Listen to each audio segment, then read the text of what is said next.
Be ready. 10 seconds to go.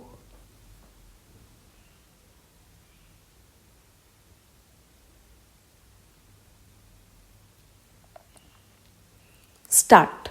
Mr. Vice Chairman, Sir, I rise to lend support to the resolution moved by my friend with full heart where it is very correct that the present legal system of India is not an effective instrument of social change, as it is not a very effective instrument of social change. Naturally, it cannot provide social economic justice to the weaker sections of people, to the underprivileged people who form the majority in India. Sir, we all know that the old order change yielding place to new. Change is the only unchanging thing in this constantly changing universe. It is not a very happy thing that although we attained independence in 1947 till today, we are guided by Anglo Saxon jurisprudence.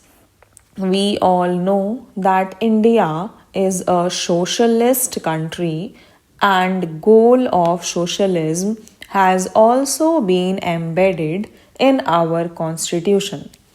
Can you achieve this socialistic goal through the present legal system?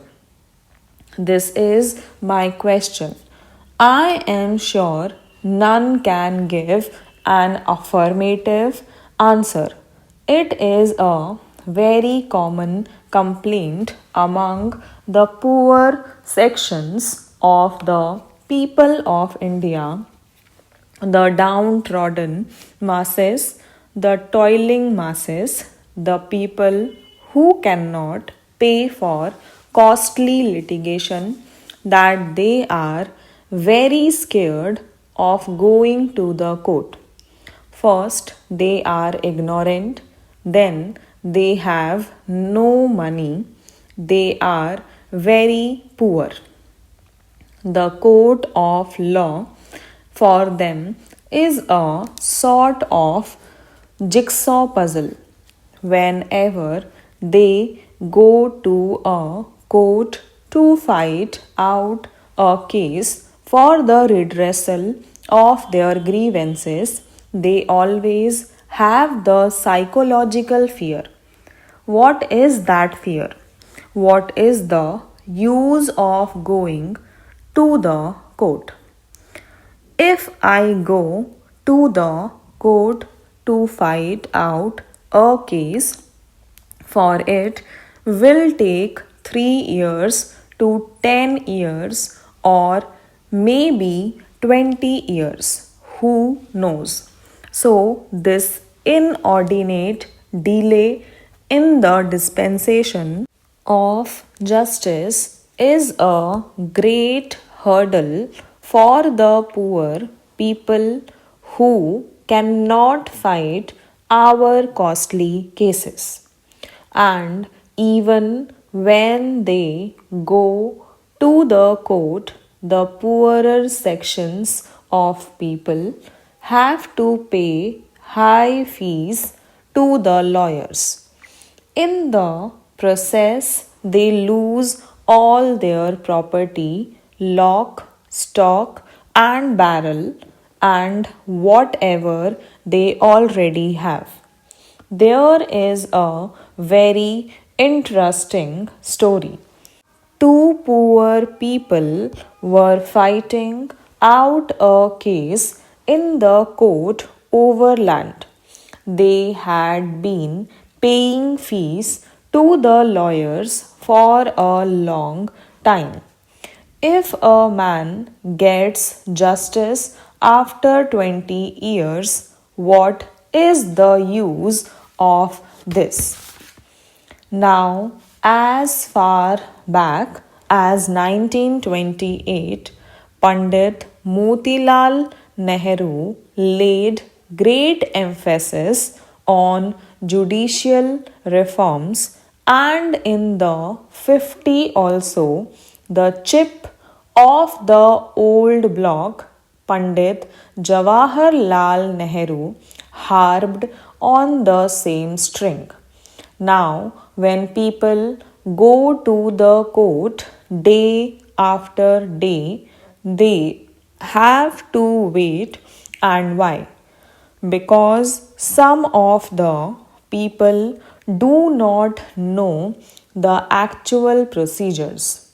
Some people are afraid of going to the court, and poor people have got a sort of sentiment that these courts are meant for the rich people, for the affluent section of the society, for people with money and fortune, and it is not meant for the poor.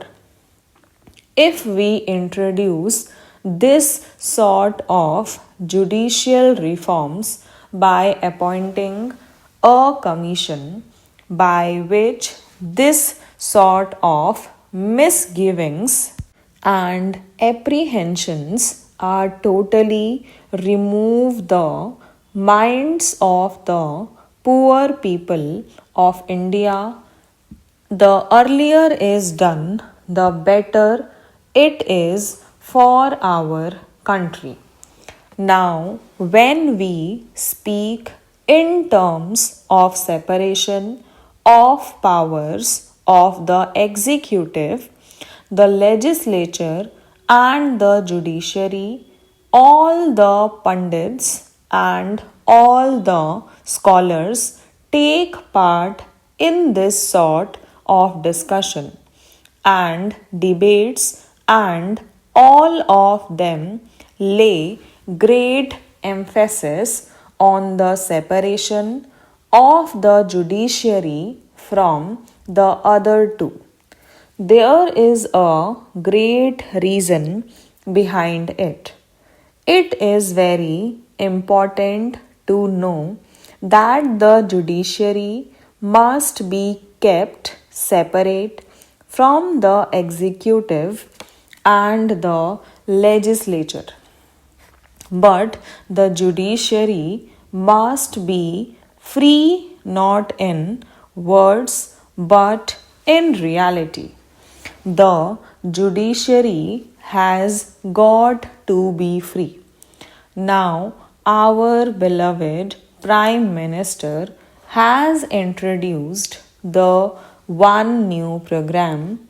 There are many schemes under this program, and I have found that under this One New program, lands have been distributed free to the landless people.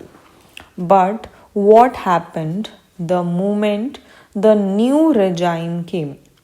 All the landlords came, swooped on them, and took away the lands, and those poor people did not get any justice anywhere. So, if justice remains just on paper, if justice is not carried into the field to the poor people of our country, what is the value of this justice? I don't find any meaning in it. So, justice has got to be made effective, substantial, and cheap, and its dispensation must be very fast. Now, I have gathered this knowledge that the National Law School of Bangalore has recommended that the law course should be for 5 years. I do not understand the reason behind it.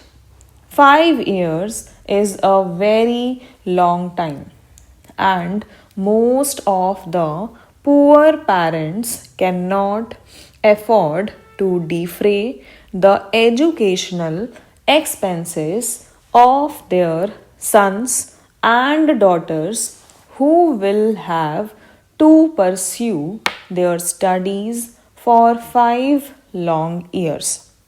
Stop.